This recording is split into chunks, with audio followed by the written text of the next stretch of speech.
Amis de la liberté, de la démocratie et de la bonne gouvernance, salut à tous et bienvenue à ce nouveau rendez-vous de votre émission Le Grand Déballage qui déroule le tapis rouge aujourd'hui et c'est cela pour la première fois au ministre Salifou Thiem Touré de la jeunesse, de la promotion de l'entrepreneuriat et de l'emploi.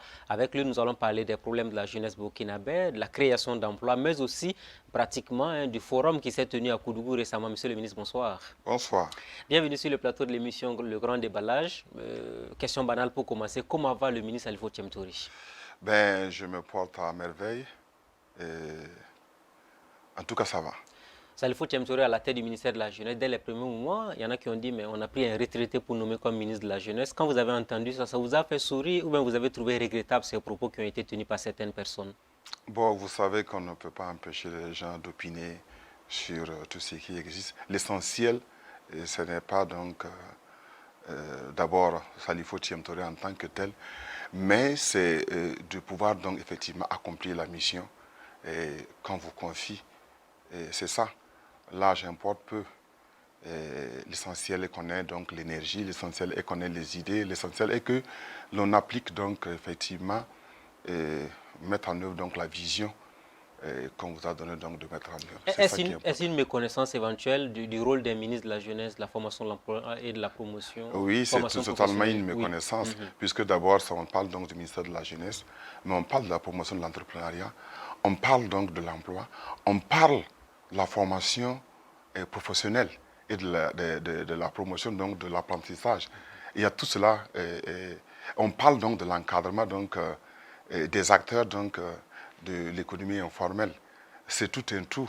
Dans d'autres pays, ce département-là est géré par 3 à 4 ministres. Donc vous avez un concentré de plusieurs ministères actuellement à votre charge. Et oui, selon donc la vision donc du chef de l'État et du Premier ministre, ils ont trouvé que au niveau donc du Burkina Faso, aujourd'hui, lorsqu'on prend la préoccupation principale posée à résoudre, donc c'est le renforcement donc de l'employabilité et la création donc de l'emploi pour les jeunes qui sont majoritairement donc donc de la population du Burkina Faso. Alors, vous, ministre de la Jeunesse, quand vous sortez, vous voyez beaucoup de jeunes se plaindre au quotidien, il n'y a pas d'emploi, l'État ne nous soutient pas assez. Ouais. Est-ce que vous dites il faut vraiment qu'on se réveille, qu'on fasse plus que ce qu'on fait actuellement? Oui, mais c'est normal. Aujourd'hui, c'est comme je disais à une des émissions.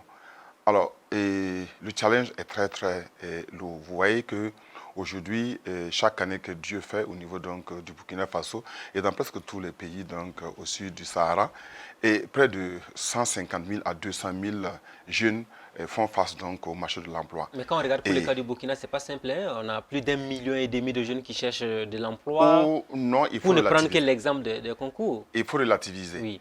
Il faut relativiser. C'est vrai que partout, tous les pays, c'est la même chose. Et quand je dis de relativiser, certes, chaque année, près de 150 000 à 200 000 jeunes donc, font face au marché de l'emploi. Et tous les dispositifs mis en place actuellement, avec toutes les améliorations qui sont là, on regarde que c'est que l'État, c'est-à-dire pour ce qui concerne donc le secteur public, et le privé, y compris vous tous, c'est que l'on peut donc recruter par an, ça tourne autour de 95 000 personnes. Par an? Par an. Des créations d'emplois ou de recrutement de façon générale? Non, des créations d'emplois. Non, pas de création d'emplois. De recrutement au niveau donc de la fonction publique, au niveau du public et au niveau donc du privé. Alors que l'État ne recrute pas beaucoup, monsieur le ministre. Vous savez bien les chiffres officiels qui sont connus. L'État ne recrute pas beaucoup. Ça, c'est ce que vous voyez donc à travers donc les concours. Mais au-delà de ça, il y a les projets et programmes qui sont là et qui prennent des gens. Est-ce que vous voyez? Il y a tout ça. Il y a aussi donc les possibilités donc qu'on offre donc au privé de pouvoir aussi recruter. C'est l'ensemble de ça qui fait autour donc de 95 000 à 100 000 emplois par an. Mais il ne faut pas oublier une chose. Il y a donc les acteurs de l'économie informelle qui créent donc de l'emploi. Il y a le privé en dehors donc de ceux qui embauchent. Parce que lorsqu'on parle ici, on parle donc de l'emploi salarié. C'est ça. Alors qu'il y a de l'emploi non salarié. Et c'est ça qui constitue donc la majorité donc, des emplois créés au niveau donc je reviens sur ma question. Les jeunes se plaignent, ils trouvent que vous ne faites pas assez. Tout est verrouillé à la limite, c'est ce qu'ils disent régulièrement. Non, ce n'est pas verrouillé. En fait, le problème, c'est quoi? Je répète, il ne manque pas d'emploi au Burkina Faso. Il manque de l'employabilité. En fait, la différence, expliquez-vous pour que La ceux qui nous différence, regardent puissent c'est le ça. comprendre. Par exemple, Oui. quand vous sortez, Oui. vous verrez donc que le pays a toujours des besoins énormes, tant au niveau donc des routes, des bâtiments, de tout ce qui s'ensuit. Quand vous regardez au niveau donc de la transformation donc agroalimentaire et tout ça, on a beaucoup de besoins. Nous importons près de 12 à 15 milliards de francs de lait et de produits laitiers par an, alors que nous sommes un pays d'élevage. C'est qu'est-ce qui manque? C'est la façon donc de transformer donc ce lait, de le transformer donc en des produits qui peuvent être conservés. Et regardez les tomates, ou un peu, vous partez donc la pomme de terre, et tous ces trucs-là qui sont le haricot vert et tout ça. Mais nous en produisons massivement. Mais la transformation, dès qu'on quitte donc le champ, on n'a pas plus de 3 à 4 jours de conservation et après c'est pourri. Et donc les autres pays viennent payer. Mais s'il y avait donc des usines de transformation de toutes ces tomates, de tous ces produits agricoles, vous voyez ce que ça pourrait faire. Mais ces là, c'est vous qui êtes censé donc Mais les oui, c'est ça. favoriser. C'est dans ce Parce que, sens-là, oui, oui, c'est dans ce sens-là Oui. que nous travaillons pour pouvoir donc faire en sorte, d'abord, il faut d'abord renforcer les compétences de nos jeunes. C'est pourquoi la vision est de faire en sorte que le maximum donc, de jeunes puissent s'orienter donc, dans la formation professionnelle. Et comme nous sommes à un début, on ne peut pas donc se lever donc, au bout de 3 ans, 4 ans, et penser donc que toute cette transformation peut se faire. Vous prenez donc la Suisse, la Belgique dont on nous parle tant. Alors, c'est un petit pays du point de vue donc, de la superficie et du nombre de la population. Mais qu'est-ce qui se passe? L'éducation pour tous, c'est jusqu'à 16 ans. Mais après 16 ans, il n'y a que 30% qui continuent donc sur le cursus classique là pour aller à l'université. Alors qu'au Burkina Faso, 70%, oui, ils foncent oui, donc oui. au niveau donc, des choses, La formation la formation professionnelle. professionnelle. Oui, Et du coup, oui. là-bas, il n'y a pas de chômage. Et même l'emploi qu'ils ont, ils sont fortement rémunérés. C'est un pays riche.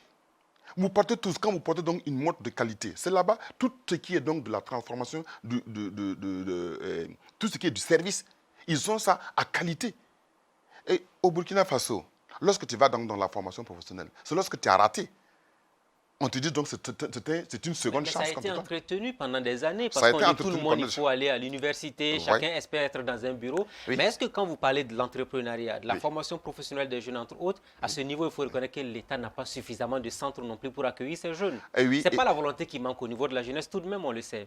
Non, c'est Oui. maintenant qu'on est en train donc d'amorcer cela. C'est maintenant qu'on C'est amorce. maintenant qu'on amorce. Oui. Quand je dis maintenant, et il y a peut-être une dizaine d'années au maximum. Mais allons sur les chiffres officiels à votre niveau. Au Oui. niveau du ministère de la Jeunesse, vous avez Oui. combien de centres de formation de jeunes qui absorbent combien de jeunes? Tout Oui. ça sur le plan territorial, sur le plan national à votre niveau. Oui, au niveau donc de l'État, il faut dire que les centres publics ne sont pas nombreux, c'est moins d'une cinquantaine. Mais au niveau du privé, nous avons donc autour donc, de 600 centres privés de formation professionnelle actuellement sur le territoire. Et nous avons créé donc l'Agence centrale de la formation professionnelle pour regrouper donc l'ensemble de ces centres-là, pour faire en sorte qu'il y ait donc une seule tête et qui essaie donc d'organiser et faire en sorte que toutes les formations qui seront données dans les différents métiers, quel que soit le centre, que ce soit donc à Ouagadougou ou dans une région quelconque éloignée, que le curriculum soit les mêmes, que l'on forme donc de la même manière. Donc, c'est dans ce sens-là que nous avons créé donc, cette agence-là. Et aujourd'hui, donc, avec cette agence-là, nous sommes en train donc, de prendre donc, beaucoup d'initiatives. Il y a le fait que nous avons mis en place donc, cette nouvelle vision-là, qui est donc la mise en place d'unités mobiles de formation. Ces unités mobiles donc, de formation professionnelle, c'est quoi? C'est un paquet. Donc composé donc d'un véhicule avec un certain nombre donc de matériel pour former donc dans un nombre de métiers donnés, avec donc du matériel. Et lorsque ce véhicule se déplace avec donc des formateurs donc dans les métiers donc qui sont inclus, ils arrivent donc dans n'importe quel espace donc du Burkina Faso, ils s'asseyent, ils mettent donc leur chapiteau, ils peuvent donc disposer donc sans chaise, sans table. Ils ont donc une autonomie donc d'énergie et ils peuvent donner des cours. Et c'est dans ce sens-là qu'on dans quel domaine et quel domaine, par exemple? Dans tous les domaines. Dans tous les domaines. Dans tous les domaines. Vous avez acquis combien de véhicules aujourd'hui pour la formation de ces jeunes? Non, pour le moment, nous n'avons pas beaucoup de véhicules dans ce sens-là parce qu'on n'a pas plus de 2 ou 3. Mais nous avons donc, en collaboration donc, avec la Chine, 15 unités qui sont donc en train de venir. Nous avons aussi l'État va payer ou bien c'est un don de la Chine? C'est une coopération, c'est un don de la Chine. Un don de la Chine, Oui, ok. maintenant, dans le cadre aussi de la pause, la pause, donc, c'est un programme donc, qui est mis en place pour accompagner donc, la politique donc, de la formation professionnelle. À ce niveau-là, c'est un projet, donc, il y a 5 partenaires techniques qui cofinancent ce projet-là. Et à l'intérieur aussi, eux, ils ont promis donc, effectivement de lancer, donc, de soutenir donc, cette initiative-là. Alors, vous voyez, ce sont des initiatives qui sont prises pour faire en sorte que nous puissions donc porter l'information, la formation professionnelle au niveau, donc, Au de niveau la base. de la base. Il y a parallèlement à ça Oui. le fonds d'appui à la formation professionnelle. Oui. Alors, qui est un mécanisme mis en place pour accompagner, puisque la formation professionnelle coûte cher. Oui. Alors, et ce dispositif-là permet de former les jeunes à moindre frais. Lorsque vous mettez donc... Le moindre frais pour vous, c'est combien? Moindre frais, ça veut dire que le fonds finance à 87,5%. Mais le prix que le jeune homme ou la famille du jeune homme doit payer, ça tourne autour de combien pour vous? Mais ça dépend donc de la formation dans laquelle il doit faire. S'il doit peut-être payer 100 000 francs, oui. s'il doit payer 100 000 francs, ça veut dire qu'en ce moment, il paye 12 000.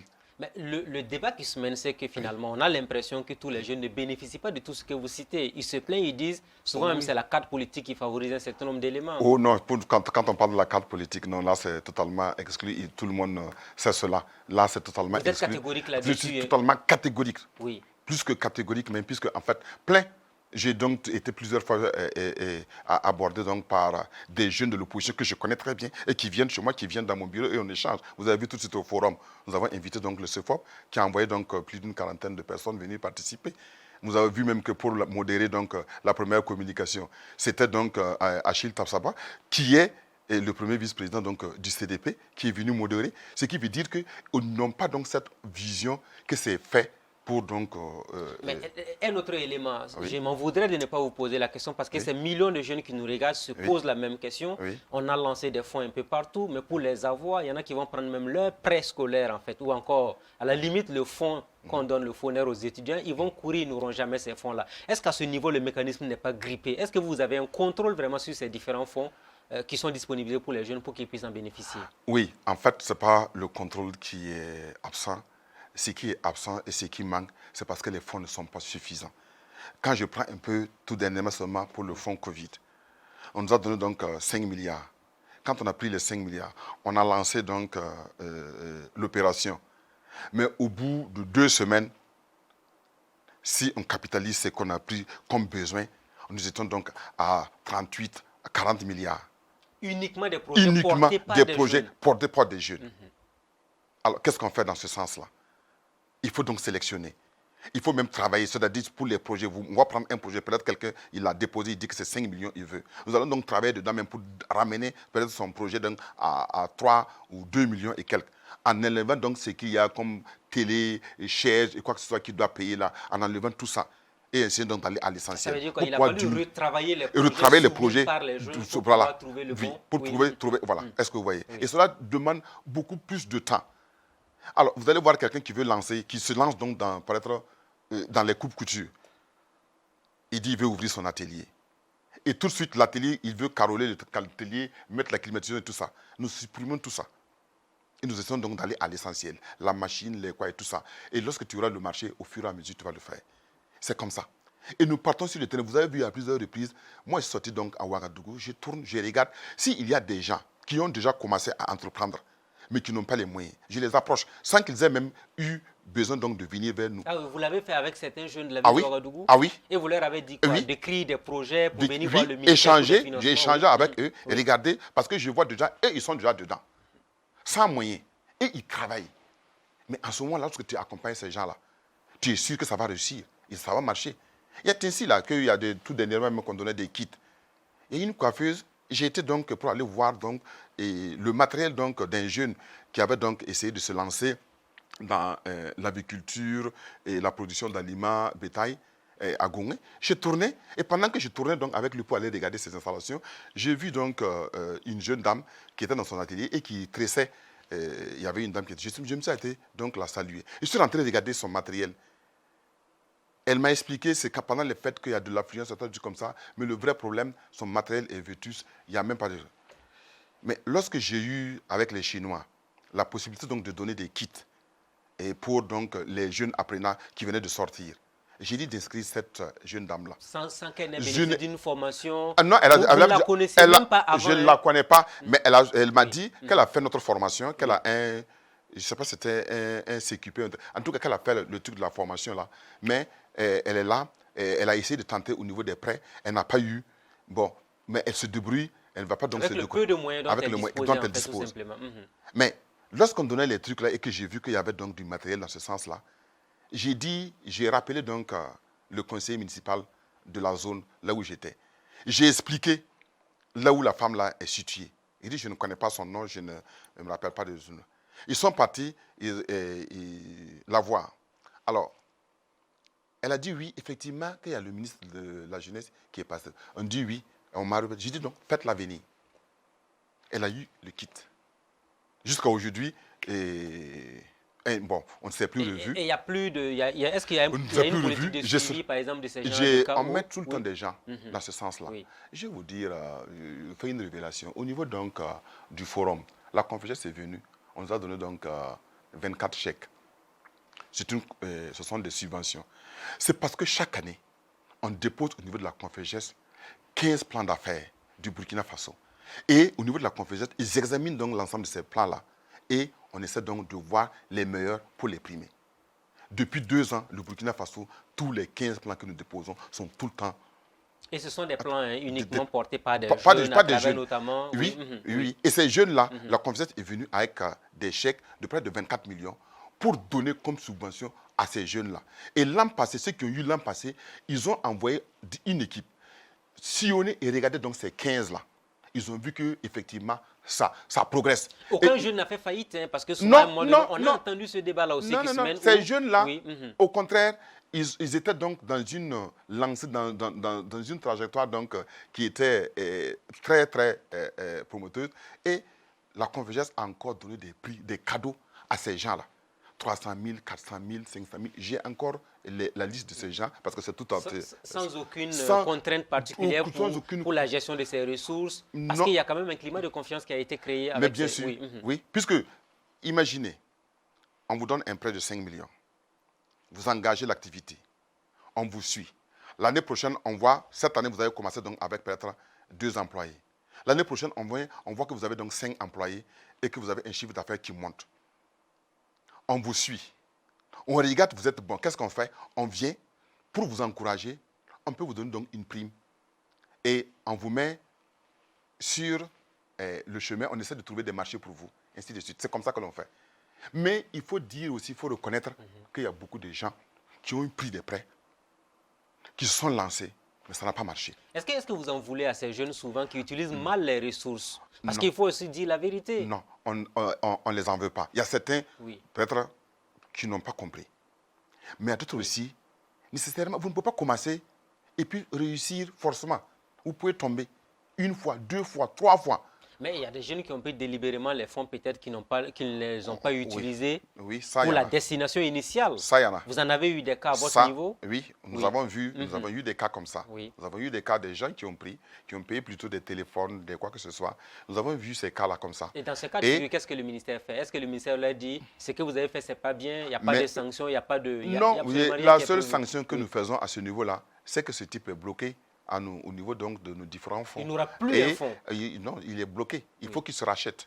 S'il ne se rachète pas, ce n'est pas possible. Souvent, d'autres le font parce qu'ils n'ont pas eu d'encadrement. Et nous avons donc des insuffisances à ce niveau-là. Parce que nous n'arrivons pas à encadrer tous les jeunes qui prennent des prêts. Et ça, c'est la faute donc du gouvernement. Et ce que nous sommes en train de penser et pour faire, puisque nous sommes dans la trajectoire de fusionner l'ensemble des fonds qui sont au niveau du ministère pour en faire un seul grand fonds avec des guichets. Avec la transparence dans la gestion de ces fonds, hein, parce qu'au Burkina Faso, les gens ont toujours soulevé cette inquiétude. Oui, mais puisque à chaque instant, c'est toujours comme ça, quel que soit ce que vous faites, vous serez toujours critiqué. L'essentiel La question n'est pas forcément la critique, monsieur le ministre. Le débat ici, si vous fusionnez tous ces fonds, ça va donner combien de milliards? Est-ce que la gestion va être transparente de telle sorte que chaque Burkinabé, dans chaque hameau de culture qui est censé en bénéficier parce qu'il est Burkinabé, puisse en avoir comme il se doit? Oui, c'est ça que je suis en train de vous parler. Allez-y, je vous écoute. Voilà, ça dit que les fonds seront fusionnés avec donc une seule direction, mais avec des guichets.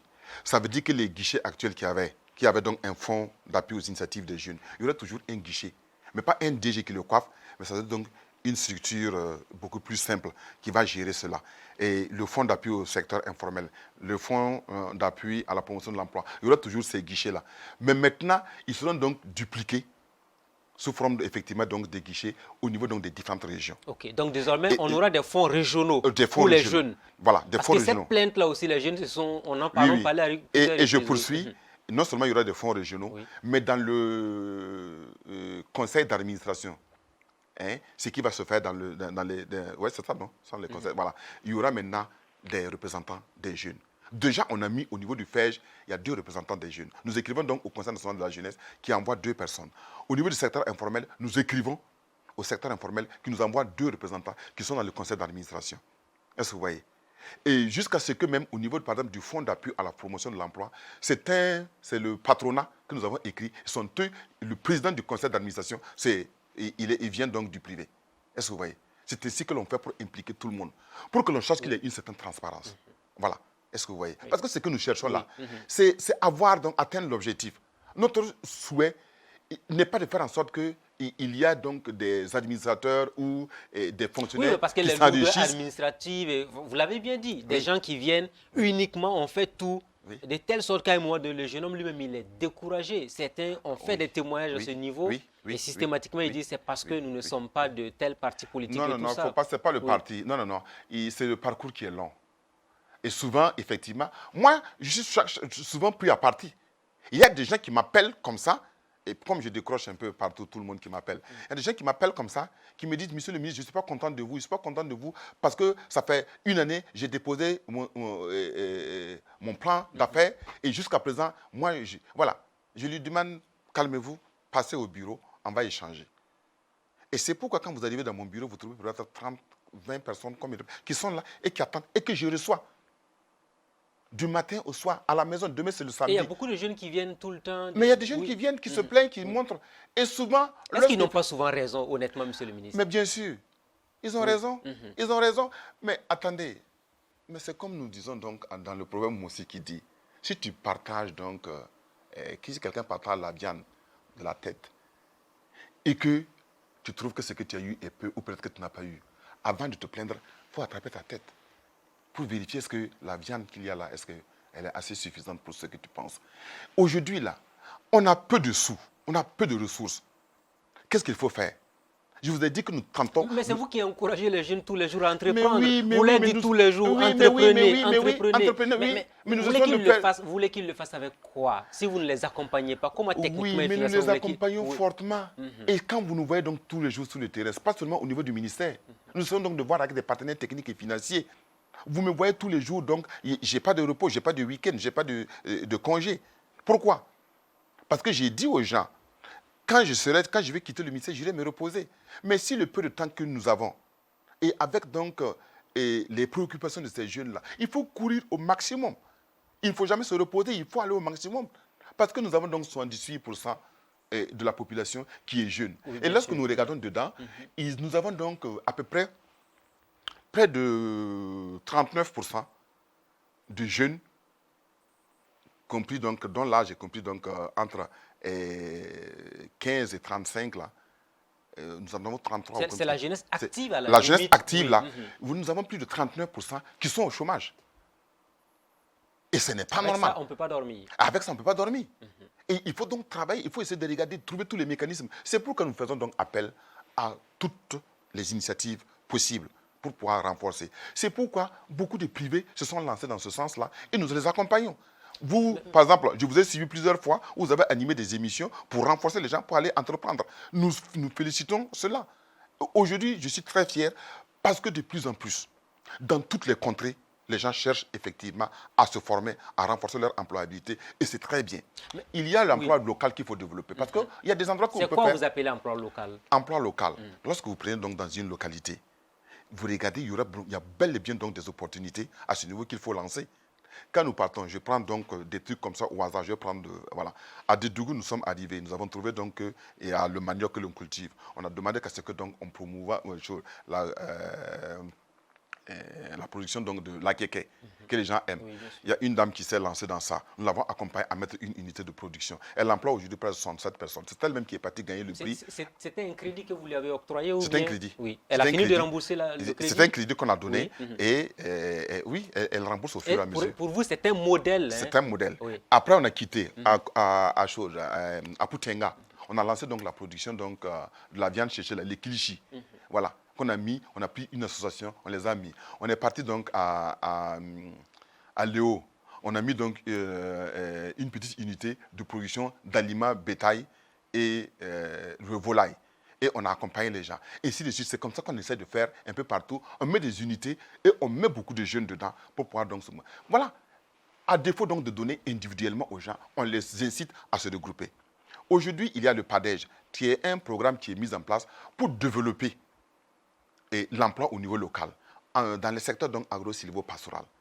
Vous avez vu, même énergie et l'éthique.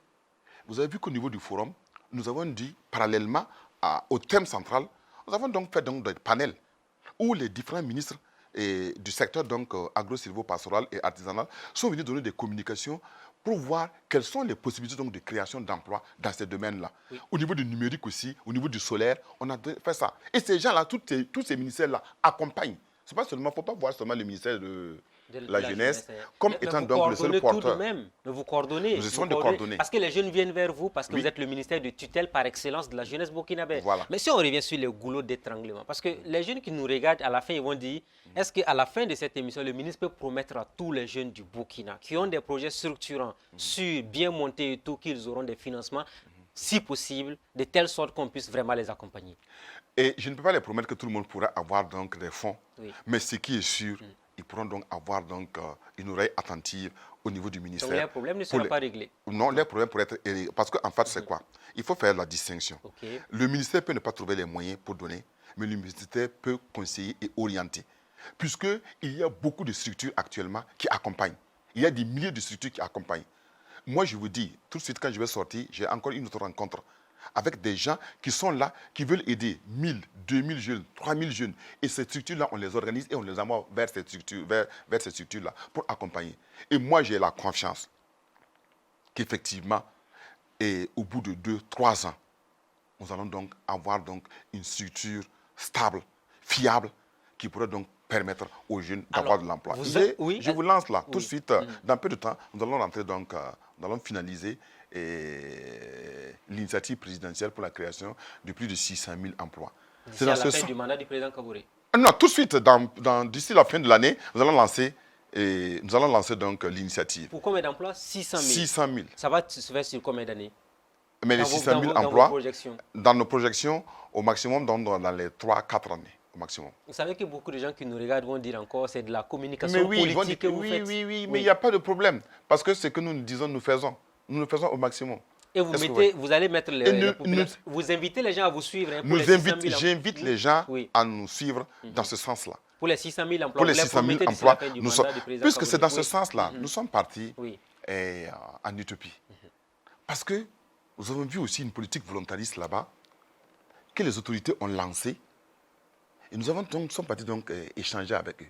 Ils ont créé 6 millions 5 000 emplois en 3 ans. Ils n'ont pas deux têtes. S'ils ont pu le faire, ils sont dans les mêmes conditions que l'Éthiopie. C'est pour que nous sommes partis regarder. C'est dans quel domaine? Qu'est-ce que vous avez appris de votre voyage? Dans le domaine agro-silvo-pastoral. Donc, du coup, si moi je vous comprends et je vous suis, vous allez ramener toute la jeunesse dans l'agriculture et l'élevage. C'est votre vision pour l'employabilité des jeunes? Non, pas tout le monde ne sera pas dans ça. Enfin, la majeure partie. La majeure partie, bien sûr, nous sommes un pays agricole. Et dans ce domaine-là, nous avons toujours beaucoup d'espace. Est-ce que vous voyez? Et nous avons donc dans les nouvelles technologies qui sont là, dans l'énergie solaire. Nous avons tellement de poches, de potentiel, donc, de niches d'emploi que nous n'exploitons pas. Cela est dû au fait que souvent, on n'a pas donc des compétences dans ce domaine-là. Oui, mais la question de la formation, on en parle. Les jeunes oui. se plaignent, oui, il n'y a pas d'adéquation entre la formation et l'employabilité. Oui. Tous les ministres de la jeunesse que ce pays a connus Oui. ont passé le temps à tenir le même discours. Chacun vient dire, je vais le faire, et à la fin, il n'y a pas de résultat. Aujourd'hui, en tout cas, Oui. et vous savez très bien qu'il y a totalement un changement. Si vous regardez, vous partez sur le terrain, vous verrez donc qu'au niveau de la formation professionnelle, là, il y a quand même un changement. Il y a un changement d'abord parce que on a créé dans l'esprit de beaucoup de jeunes qu'il faut qu'ils se forment dans la formation professionnelle. Ça, c'est déjà un impact très positif. Et dans beaucoup d'endroits, vous sortirez, vous verrez donc que les jeunes sont prêts pour ça. Et il y a des dispositions qui sont prises aussi dans ce sens-là. Nous devons former donc près de 33 000, ne serait-ce qu'avec le projet, le FAFPA. 33 000 pour les 6 derniers mois. 33 000 jeunes. Nous avons engagé. Nous sommes actuellement à peut-être 10 000 ou 15 000. Pas la moitié. D'ici la fin, on a terminé. Nous sommes même partis au niveau donc des déplacés internes. Avec, donc, en collaboration donc, avec la ministre de la Solidarité et de l'action humanitaire. Nous avons vu que nos structures se sont coalisées, mutualisées les forces. Ils sont partis sur le terrain. Ils ont essayé d'identifier parmi les déplacés là, quels sont ceux qui ont effectivement besoin de renforcement donc de capacité de l'employabilité et de les installer pour qu'ils soient plus résilients. Nous avons identifié donc 18 000 personnes. Et immédiatement, au niveau des déplacés internes, au niveau des déplacés 18 000 jeunes. 18 000, pas jeunes et femmes. Jeunes et femmes. Voilà, qui sont disposés donc effectivement pour des métiers qu'eux-mêmes ils ont identifiés dans lesquels on devait les former. Et nous avons lancé en collaboration donc, avec donc, les PCR, les présidents des conseils régionaux, que nous avons demandé donc de suivre sur le terrain. Nous avons formé déjà 500 personnes qui sont actuellement en train de produire du savon, des quoi, ainsi de suite, et qui s'emploient déjà et qui sont très heureux. Moi-même, j'ai reçu donc 5 personnes de ces gens-là qui sont venus pour me donner donc du savon, chacun 2, 3 boules, pour dire réellement, avec ce que nous faisons là, et de l'eau liquide, du savon liquide, tout ça, nous sommes satisfaits. Tu nous as enlevé de la honte parce qu'aujourd'hui nous produisons quelque chose là et n'avons pas besoin d'attendre qu'on vienne nous donner. Donc la finalité c'est de faire en sorte qu'on ne puisse plus prendre quelque chose de l'étranger pour venir utiliser chez nous parce qu'on a tout ce qu'il faut chez nous pour le faire. Vous marchez carrément dans ma pensée, dans ma vision. Aujourd'hui là, pas que nous voulons nous enfermer, mais nous pouvons réussir à l'intérieur. Nous pouvons faire en sorte que les jeunes soient mobilisés et maintenus dans leur localité. Parce que nous pouvons les former dans leur localité, selon les potentialités qu'ils ont. Les renforcer et créer, développer donc l'emploi local. Faire en sorte que toutes les localités soient impliquées. Et regardez par exemple, je prendrai encore tout le temps, parce que moi je prends toujours des exemples. Je suis arrivé donc à Léo, on m'a dit que la maison des jeunes est totalement délabrée, il n'y a plus rien. Nous avons recruté 50 jeunes. Et dans la formation dial, ce sont les jeunes-là qui ont retapé la maison, qui ont fait des chaises, qui ont créé... Donc... Et ils étaient payés pour cela, hein? On les payait comme des ouvriers sur le chantier? Non, point du tout. Ou bien ils l'ont fait gratuitement? Pas gratuitement, on les a formés. Oui. On les a pris en formation. Est-ce que vous voyez? Ça dit qu'ils reçoivent la formation, on a pris des jeunes qu'on forme en BTP, en maçonnerie, en peinture, en teinture, en tout ce qui s'ensuit. Et ils ont fait la maison. À Yako, c'était la même chose. Ils ont même fait des pavés, ils ont fabriqué les pavés et ils les ont posés. Mais ils ne savaient pas fabriquer des pavés, ni poser. Oui, mais parce qu'il y a un débat qui se menait, monsieur le ministre. À un moment donné, les travaux de finition, c'était des jeunes qui venaient de la sous-région qui pouvaient venir le faire au Burkina Faso. Et au même moment, on crie tous les jours qu'il n'y a pas d'emploi dans notre pays. C'est ça qui est le paradoxe. Et c'est pourquoi nous voulons donc renforcer cette formation-là. Et aujourd'hui, là, de plus en plus, vous allez trouver donc des professionnels ici, au niveau du Burkina Faso, des jeunes qui sont capables, effectivement, de faire tous ces travaux-là, de faire des finitions. C'est dans ce sens-là que nous travaillons fortement. Et nous sommes appuyés donc par le Maroc, la Tunisie, qui sont en avance sur nous, sur ces formations. Est-ce qu'il faut dire qu'on s'achemine vers la fin de l'enseignement général qui prend les enfants de la classe de CP1 jusqu'en terminale, voire l'université, sans aucune qualification professionnelle? Oui, il faut que nous mettons un terme à cela, pour faire en sorte que le jeune, dès qu'il rentre à l'école, qu'à partir même du primaire, on l'enseigne déjà même l'esprit donc de l'entrepreneuriat. Vous avez vu, nous avons lancé donc l'initiative Clé. Clé, cultivons l'esprit de l'entrepreneuriat. Pour faire en sorte que tous les jeunes, regardez un peu les pays anglophones. Vous allez voir un étudiant et pendant les vacances, il a sa boîte de cirage ou quelque chose comme ça qu'il fait pour pouvoir payer. Ça commence à venir chez nous. On a vu des étudiants qui sont des vigiles les soirs. Ils continuent de mener leurs études et puis ils le font. Je vous dis, je vous donne un secret. Moi, quand nous avons fini notre université, l'ex-DG la Sonagès, Kaboré Aimé, qui était maire donc de Boulsa. Quand il a fini, il avait des difficultés. Qu'est-ce qu'il a fait? En tant qu'ingénieur, parce que nous étions de la même promotion, il est parti se faire embaucher comme chauffeur. Pendant 2 ans, il était chauffeur, avant d'être embauché plus tard. Mais c'est ce qu'on demande aux jeunes ici. Donc, il faut enlever la bureaucratie totalement de la tête, parce qu'il ne faut pas dire j'ai fait de longues études, je dois impérativement finir dans un bureau. Mais on peut finir dans un bureau tout en créant son activité économique, c'est ça? Oui. Et je dois encore un autre exemple.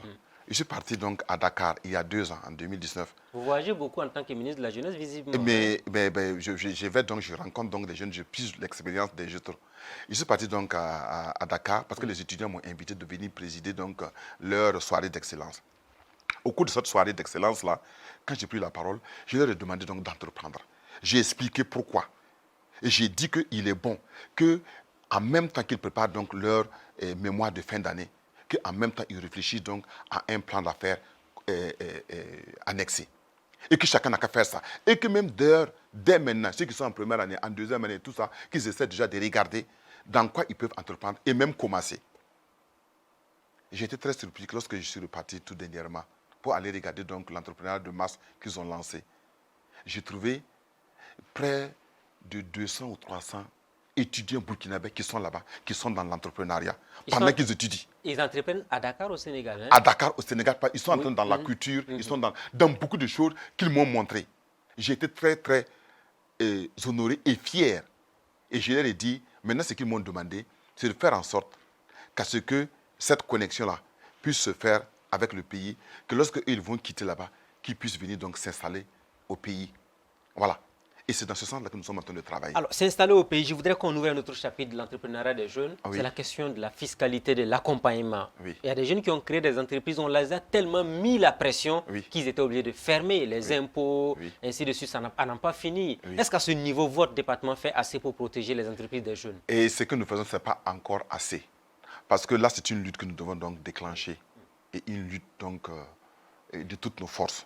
Pour faire en sorte que ces jeunes-là, que nous poussons dans l'entrepreneuriat, qu'on puisse les aider jusqu'à ce que donc ils aient la possibilité donc de prendre leur envol avant donc de leur imposer fiscalité et tout ce qui s'ensuit.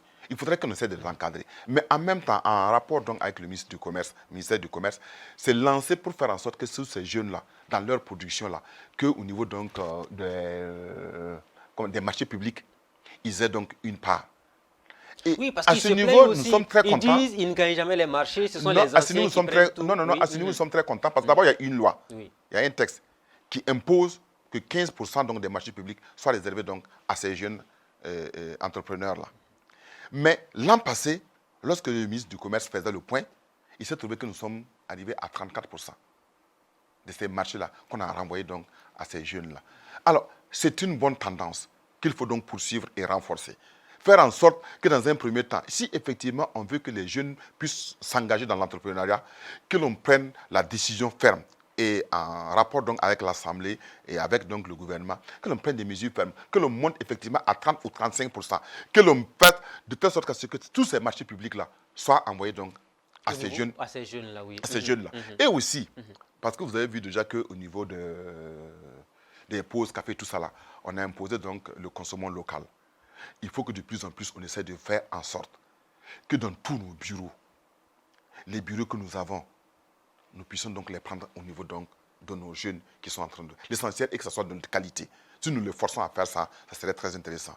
Il faudrait que nous essaie de regarder au fur et à mesure tout ce qui peut être fait au niveau du Burkina, que cela puisse être fait au Burkina et que l'on empêche l'importation de tout ce qui peut être fait au Burkina. Alors, revenons sur la fiscalité, parce que c'est un point très important. À votre niveau, quelle est la réflexion exactement? Qu'est-ce qu'elle dit? Est-ce qu'il faut essayer de voir 5 années, presque 5 années de garantie pour qu'on ne puisse pas fermer l'entreprise du jeune homme qui vient d'être créée, ainsi de suite?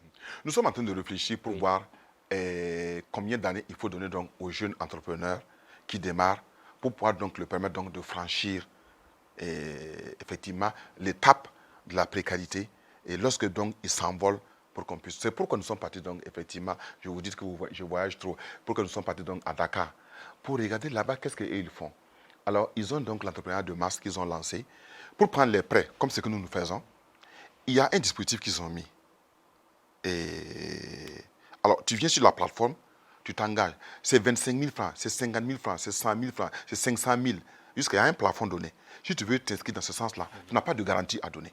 Tu t'inscris, mais il y a des données que tu dois fournir. Lorsque tu fournis donc l'ensemble de ces données-là, ça veut dire que tu ne peux plus te perdre dans la ville, dans le pays, quel que soit l'endroit où tu es. Tu as donné, donc il y a un certain nombre de questions qu'on a posées, tu as répondu. Il y a des gens, et par exemple quelqu'un qui s'appuie sur toi et qui dit donc effectivement, je vais me lancer dans soi. Et toi aussi tu réponds effectivement qu'effectivement tu le sais. On revient dans la dynamique de la garantie. La je garantie. voulais vous en parler, mais Voilà. allons-y d'abord. Voilà. Alors, dès qu'on fait ça, une fois que tout ça là c'est mis, tu n'as pas besoin de donner ta garantie parce que ces gens-là qui constituent et tous tes repères là constituent ta garantie. Il y a le bouton vert qui s'allume, ça veut dire que tu peux avoir donc ton prêt.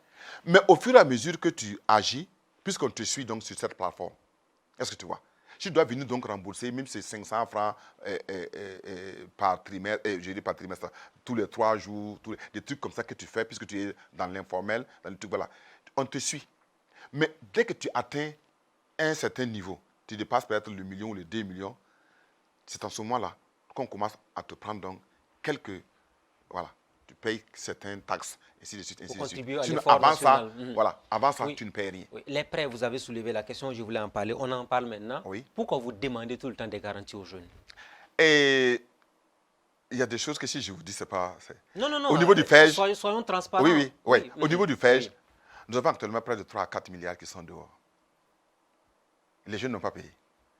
Là-bas, il n'y a pas de garantie. Est-ce que vous voyez? Comme il n'y a pas de garantie... 3 à 4 milliards. Qui sont dehors. Des jeunes burkinabés. Des jeunes burkinabés qui ont pris, qui n'ont pas payé. Alors, nous avons pensé à un moment donné, mettre donc... prendre donc un bureau pour les traquer. Mais nous avons dit non. C'est environ combien de jeunes? Avez-vous une idée un peu? Parce que quand même le montant, il est énorme. Oh, mais il y a beaucoup de jeunes. Et non, c'est un cumul. C'est un cumul. Sur combien d'années? C'est sur au moins une dizaine d'années. Une dizaine d'années. Oui, puisque nous sommes venus prendre donc le FEJ en chose. Il y en a beaucoup qui avaient dit qu'il y avait des crédits qui sont... Il faut les mettre dans le panier. Parce que nous avons vu des endroits, des moments où on a fait seulement une liste avec des noms, Ouedraogo Ismaël, Thiem Touré, Salif, quoi et quoi. Et voilà, ils ont pris 500 000, 300 000, 1 million, des trucs comme ça. On fait le total. Enfin, voilà. Ces gens, tu les retrouves. Sans qu'on ne sache ce que la personne a fait avec l'argent. Tu les retrouves où? Nous avons demandé qu'à ce qu'on puisse mettre ça, perte de profit. C'est l'État qui paie. Mais sinon, on va faire quoi? On met Ouedraogo Ismaël, 500 000. Quel est le repère? Nous sommes venus trouver ça. Qu'est-ce qu'on fait? Nous avons voulu donc essayer de faire en sorte que on essaie d'identifier ces gens-là. Mais les moyens que nous allons mettre pour aller identifier ces gens-là, on trouve qu'on peut prendre ça pour mettre dans autre chose. On peut aider les jeunes. Et nous sommes donc dans la trajectoire. C'est pour qu'on voulait fusionner. Et en demandant qu'à ce que tous ces trucs-là, perdus-là, qu'on laisse. Parce que c'est des gens qu'on ne pourrait pas retrouver. Oui. Voilà. Même... Ceux qu'on peut retrouver là, bon, eux qui sont dans les 500 millions, quelque chose comme ça là, eux, on les a identifiés parce que c'était un peu dans un peu plus de sérieux. On les a identifiés. Ils sont là. Ils peuvent ne pas pouvoir payer parce que nous sommes partis et parce qu'ils ont fait faillite ou quelque chose comme ça. Donc, eux aussi, ils sont identifiés. Et on a mis donc en rouge. On essaie donc de les identifier. Et ils vont payer. Mais on essaie de regarder comment ces gens-là, s'ils sont toujours dans cette dynamique donc de pouvoir et toujours continuer, comment aider ces gens-là en leur donnant des petits prêts, en les accompagnant pour voir comment ils peuvent remonter. Est-ce que vous voyez? S'ils peuvent repayer, voilà. Parce que si vous dites que non, bon, ce n'est pas la peine. Il faut les blacklister. Ça ne sert pas. Ce sont des Burkinabés. Ils n'ont pas... parce qu'il faut regarder. Si ces gens-là, ils n'ont pas bouffé l'argent parce qu'ils veulent bouffer, mais nécessairement, ils ont, dans leur plan, ils ont mal monté des trucs, ils ont eu donc des intempéries qui ont fait, et puis qu'ils ont perdu. Ou avec la Covid, ou le Covid, c'est selon. Alors, il y a beaucoup aussi qui ont perdu. Voilà. Tu te lances un peu, par exemple, dans l'élevage. Tu prends 3 millions. Tu payes. Avec Covid, tu n'arrives pas à vendre. Tu payes. Moi, je connais quelqu'un qui est proche de moi, qui a perdu 500 dindons au moment de la Covid parce qu'il n'arrivait pas donc à aller sur... Voilà. Et comme il est proche de vous, il bénéficie de circonstances atténuantes? Non, point du tout. Non, je dis, je le connais parce qu'en fait, c'est un exemple. Parce que là, de perte. Voilà, de perte. Voilà, c'est un exemple de perte. Voilà. Par exemple, ces gens de gars, Mais ce n'est pas de sa faute. Il faut essayer de regarder. S'il a encore donc cette force-là pour recommencer, il faut l'accompagner. À vous entendre, hein, les garanties, vous allez continuer à les exiger auprès des jeunes. On va continuer à les exiger, mais nous sommes en train donc de voir avec donc, les plus hautes autorités la possibilité de mettre un fonds de En tout cas, garantie. ils se plaignent. Ils disent que c'est... Non, ça c'est un truc qui revient oui. permanemment. Oui. Nous sommes, et c'est la réflexion assez poussée avec Minifid et tout ça, pour mettre donc un fonds de garantie, pour permettre donc à ces jeunes-là de pouvoir bénéficier de ces prêts-là à travers donc ce fonds de garantie, sans garantie. On va essayer de faire Alors, ça. est-ce que l'État peut trouver un mécanisme pour voir avec les banques? Parce que beaucoup de jeunes disent que quand tu arrives, tu es étudiant ou tu es jeune sans emploi, Oui. aucune banque ne veut t'accompagner. Est-ce que l'État n'a pas de mécanisme à ce niveau Oui. pour voir avec l'association professionnelle des banques et des établissements financiers Oui. sur comment accompagner la jeunesse burkinabé? Bon, vous savez très bien que lorsque tout de suite, avec le fonds Covid, ils ont travaillé donc avec les banques, avec l'association des banques, et ils ont déposé donc ces fonds-là au niveau des différentes banques-là, et pour les demander donc de trouver donc des conditions ou des conditionnalités qui permettent aux jeunes de venir donc prendre donc ces prêts-là. Alors, ça veut dire que un rapprochement est fait à ce niveau-là et un travail est fait à ce niveau. Et je pense qu'au fur et à mesure, on n'a peut-être pas la solution idéale actuellement. Est-ce que l'autre préoccupation pour vous en tant que ministre, c'est que les jeunes soient plus sérieux aussi? Parce que souvent, on n'aime pas qu'on critique à ce niveau, pourtant c'est une part de vérité, quoi qu'on dise. Oui, oui. Notre souhait aussi est que les jeunes soient plus sérieux. C'est pourquoi il y a une direction générale chargée donc, de leur éducation permanente qui travaille donc pour faire en sorte que ces jeunes-là soient toujours donc, un peu dans l'axe. Si on avait la possibilité donc, de les envoyer donc, comme ce qu'on fait au SND, si tous les jeunes à leur sortie pouvaient faire ça, ça allait être intéressant. Ça figure dans votre perspective? Mais ça sera intéressant. Ça serait intéressant que l'ensemble des jeunes, que l'on recommence encore comme ce qu'on faisait avant. Il y a des valeurs qui manquent actuellement au niveau de la jeunesse. Il y a des valeurs qui manquent. Lesquelles, selon vous? Mais si vous regardez là, l'incivisme prend le dessus, même au niveau de l'école et tout ça. Regardez. Et les gens, ils rentrent un peu dans la consommation de la drogue, des petites, tout ça là. Ce sont des luttes qu'on a engagées, mais qu'il faut gagner. Est-ce que vous voyez? Souvent, on veut prendre toujours l'exemple, toi, du Rwanda ou de quoi que ce soit. Mais quand vous partez là-bas, les jeunes ne se comportent pas de cette façon-là. Si tu te comportes de cette façon-là, le fouet est là, est net.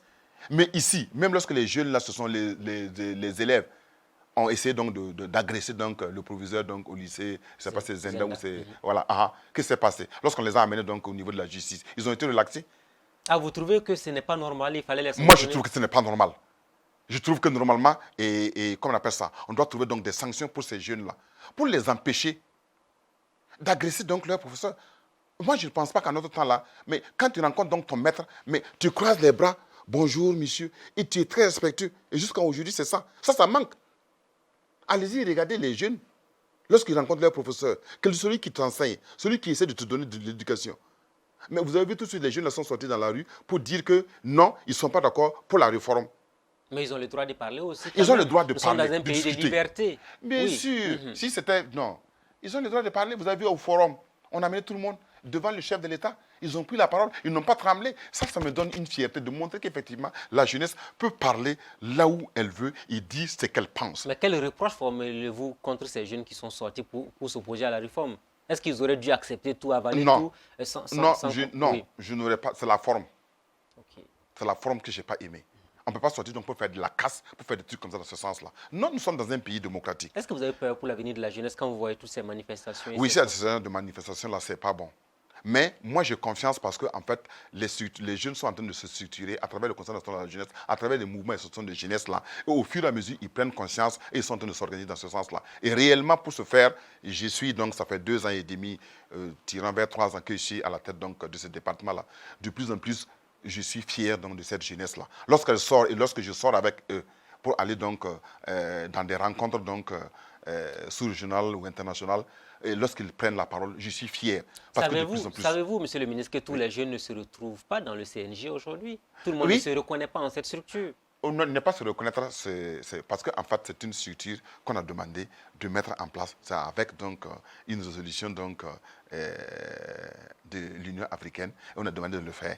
Et nous sommes totalement engagés dans ça. Et nous avons demandé qu'à ce que, pour la mise en place donc, du CNJ, comme c'est une structure, elle est apolitique. Elle est apolitique. Et nous avons dit, nous n'allons pas nous mêler. Nous allons seulement regarder, il y a des textes. Nous voulons que ce texte-là soit appliqué. Lorsque ça se fait comme ça, et puis vous choisissez vos gens, nous suivons. Le président du CNJ n'est pas proche particulièrement du ministre de la Jeunesse. Non, en quoi, puisque en fait, je suis venu le trouver. Je suis venu pendant qu'il était président. Et ils m'ont approché, ils m'ont donné, donc, j'ai demandé, donc, vous, qu'est-ce qui légitime, donc, votre présidence et sur quelle base. Ils m'ont donné, donc, tous les papiers.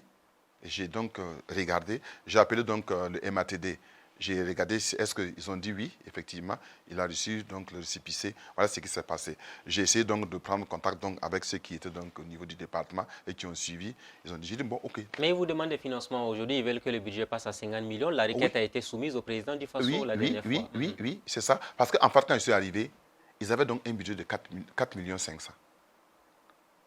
Alors, pour l'ensemble de leurs activités. Et moi, quand je suis arrivé, j'ai dit que le CNJ, il faut que le CNJ s'ouvre aux associations classique.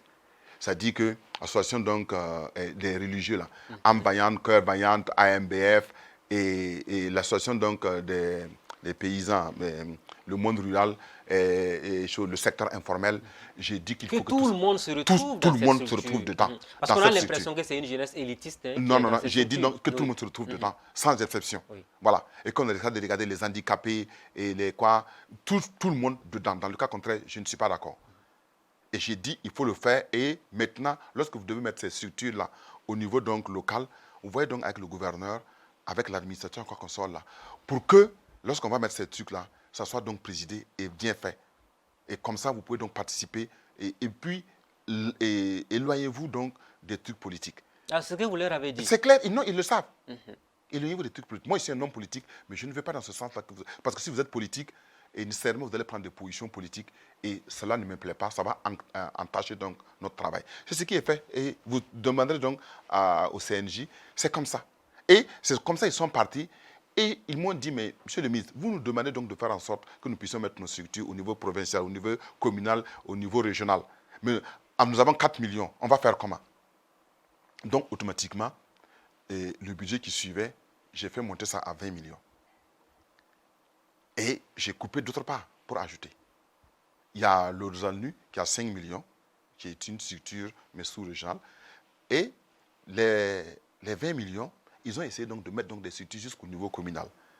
J'ai vu les budgets qu'ils ont fait, ça ne suffit pas. J'ai fait de telle sorte qu'à ce qu'ils aient 10 millions en plus.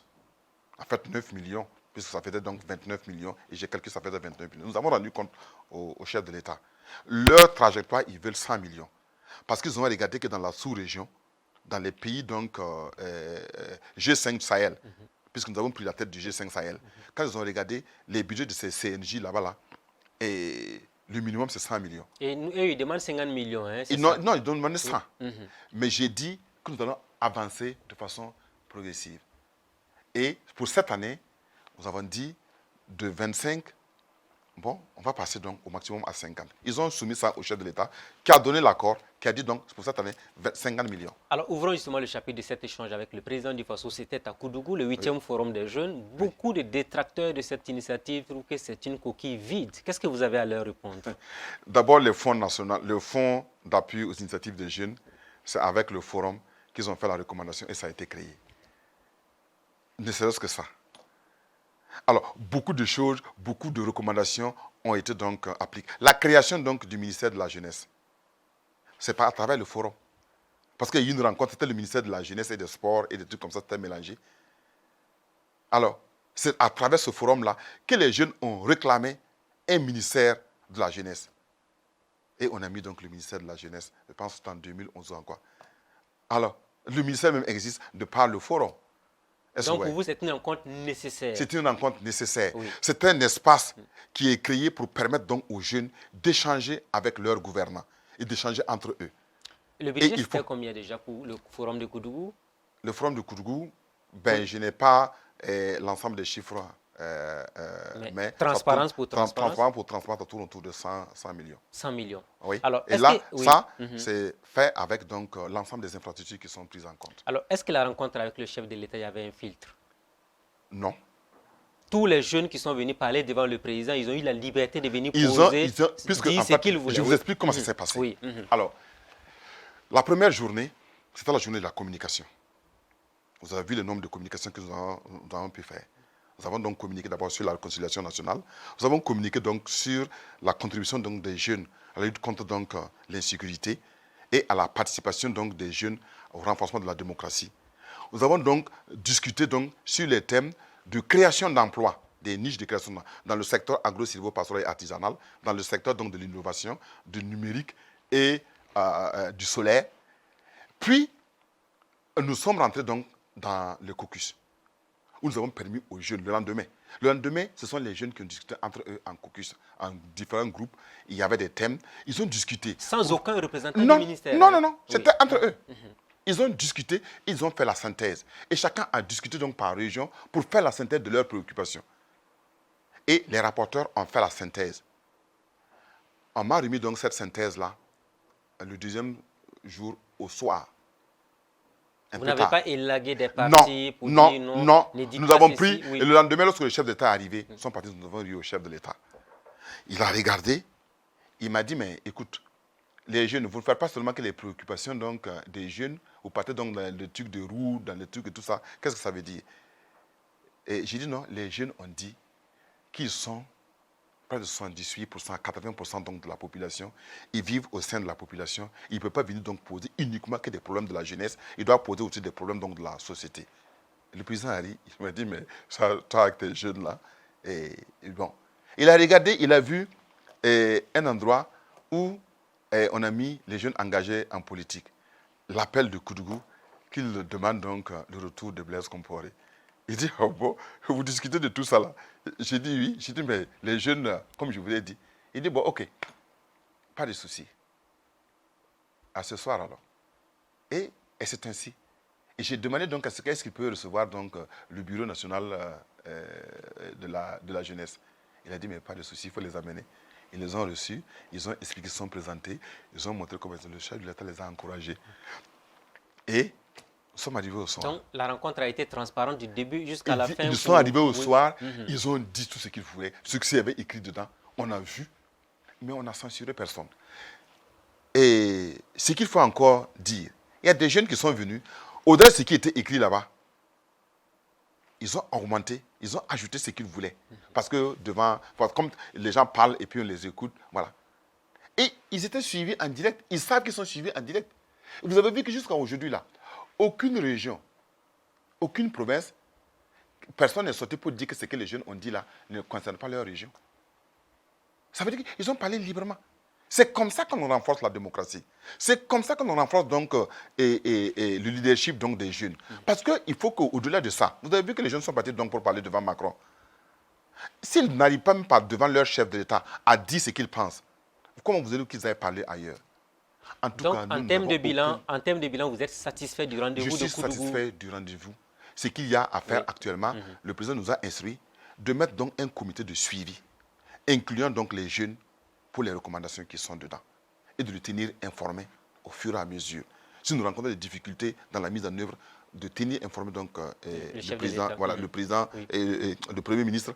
Et s'il y a des difficultés autres, le Premier ministre lui ferait donc le point. Merci beaucoup, M. Salifou Thiam Touré. Merci bien. Amis de la liberté, de la démocratie et de la bonne gouvernance, ainsi prend fin le rendez-vous de ce jour avec le ministre de la Jeunesse du Burkina Faso. Très bonne suite de programme à tous et à tout. Rendez-vous la semaine prochaine avec un nouvel invité. Bonsoir chez vous.